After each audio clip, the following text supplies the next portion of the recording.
first I want to present this.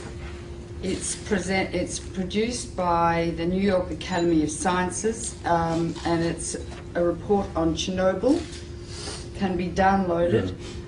They translated 5,000 articles from Russian the first time into English. It seems that nearly 1 million people have already died as a result of Chernobyl, despite what WHO says and the IAEA. This is one of the most monstrous cover-ups in the history of medicine, because everybody should know about this. Then we extrapolate through to Japan. Japan is, by orders of magnitude, many times worse than Chernobyl. Never in my life did I think that 6 nuclear reactors would be at risk. I knew the 3 GE engineers who helped design these Mark I GE reactors. They resigned because they knew they were dangerous. So Japan built them on an earthquake fault. The reactors partially withstood the earthquake, but the external electricity supply was cut off, and the external electricity supply supplies the cooling water 1 million gallons a minute to each of those 6 reactors. Without the cooling water, the water falls and the rods are so hot they melt, like at 3 Mile Island and at Chernobyl. So the emergency diesel generators, which are as large as a house, got destroyed by the tsunami. So there is no way to keep the water circulating in the reactors. Also, on the roofs of the reactors, not within the containment vessel, are cooling pools. Every year they remove about 30 tons of the most radioactive rods that you could possibly imagine. Each one is 12 feet long and ½ an inch thick. Gives out so much radiation, like X-rays, that if you stand next to it for a couple of minutes, you'll die. Not drop dead, but with, remember Litvinenko, the Russian who got poisoned by polonium? You'll die like that, with your hair falling out, bleeding to death and dying of massive infection, like AIDS patients die. So these are, and they're thermally hot, so they have to be put in a big pool and continually cooled too. The pool has really no roof. There have been 3 hydrogen explosions blowing off the roof of the building, not the containment vessel of the core, but the roof, and exposing the cooling pool. 2 of the cooling pools are dry. They have no water in them, meaning that the nuclear fuel rods are covered with a material called zirconium. When zirconium is exposed to air, it burns, it ignites. And there have been 2 of the fueling pools at this moment are burning. In the cooling pools are many times, like 10 to 20 times more radiation than in each reactor core. In each reactor core is as much long-lived radiation as that produced by 1,000 Hiroshima-sized bombs. We are dealing with diabolical energy. E equals mc squared. It's the energy that blows up nuclear bombs. Einstein said nuclear power is a hell of a way to boil water, because that is all nuclear power is used for, to boil water through the massive heat, turn it into steam, turn a turbine which generates electricity.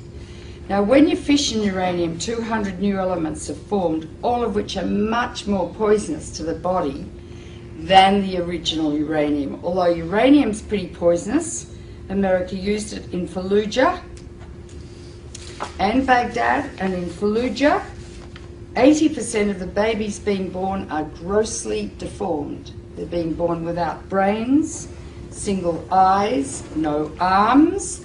The doctors have told the women to stop having babies. The incidence of childhood cancer has gone up about 12 times. This is genocide. It's a nuclear war being conducted in Iraq. But uranium that they're using lasts for more than 4.5 billion years. So we're contaminating the cradle of civilization, the coalition of the willing. In the nuclear power plants, however, is a huge amount of radiation. 200 elements. Some last seconds, some last millions of years. Radioactive iodine lasts 6 weeks. It causes thyroid cancer. That's why people are saying better take potassium iodide, because that blocks the thyroid uptake of radioactive iodine, which later can cause thyroid cancer. In Chernobyl, over 20,000 people have developed thyroid cancer. They have to have their thyroids out, and they will die unless they take thyroid replacement every day, like a diabetic has to take insulin. Strontium-90 will get out. It lasts for 600 years. It goes to the bone where it causes bone cancer or leukemia. Cesium lasts for 600 years. It's all over Europe. 40% of Europe is still radioactive. Turkish food is extremely radioactive. Do not buy Turkish dried apricots. Do not buy Turkish hazelnuts or dried... the Turks were so cross with the Russians, they sent all their radioactive tea over to Russia after Chernobyl. But 40% of Europe is still radioactive. Farms in Britain, their lambs are so full of cesium they can't sell them. Don't eat European food. But that's nothing compared to what's happening now. One of the most deadly is plutonium, named after Pluto, god of the underworld. 1/1,000,000th of a gram, if you inhale it, will give you cancer. Hypothetically, 1 pound, if evenly distributed, could give everyone on Earth cancer. Each reactor has 250 kilos of plutonium in it, kilograms. You only need 2.5 kilograms to make a bomb, because plutonium is what they make bombs with. It's the only country that has a reactor. From your uranium, you are the biggest exporters of uranium in the world, Cameco. Canada sells two things. It sells wheat for life and uranium for death. Right? Plutonium is going to get out and spread all over the northern hemisphere, and it's already heading towards North America now.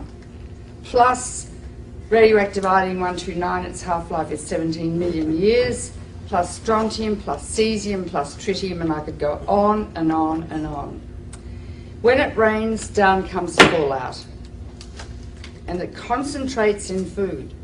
If it gets into the sea, the algae concentrated hundreds of times, then the crustaceans concentrated hundreds of times, then the little fish, then the big fish, then us. Because we stand on the apex of the food chain. You can't taste these radioactive elements, you can't see them, and you can't smell them. They're silent.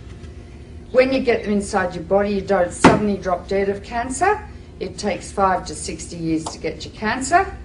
And when a cancer, if you feel a lump in your breast, doesn't say, I was made by some strontium-90 you ate in a piece of fish 20 years ago. All radiation is damaging. It's cumulative. Each dose you get adds to your risk of getting cancer. With americium, that's more dangerous than plutonium. I mean, I could go on and on. Depends if it rains, if you're going to get it or not. If it rains and the radiation comes down, don't grow food, don't eat the food, and I mean don't eat it for 600 years. The radioactive waste from nuclear power is going to be buried, I hear, just like next to Lake Ontario. It's going to leak, last for millions of years. It's going to get into the water, into the food chains. Radioactive waste will induce epidemics of cancer, leukemia, and genetic disease for the rest of time. This is the greatest public health hazard the world has ever witnessed, apart from the threat every day of nuclear war. Einstein said the splitting of the atom changed everything save man's mode of thinking. Very profound. Thus we drift towards unparalleled catastrophe. We are arrogant, we have a lot of hubris, and I think the reptilian midbrain of some men's brains is pathological. We are now in a situation where we have harnessed the energy of the sun. It is totally out of control, and there's simply nothing we can do about it.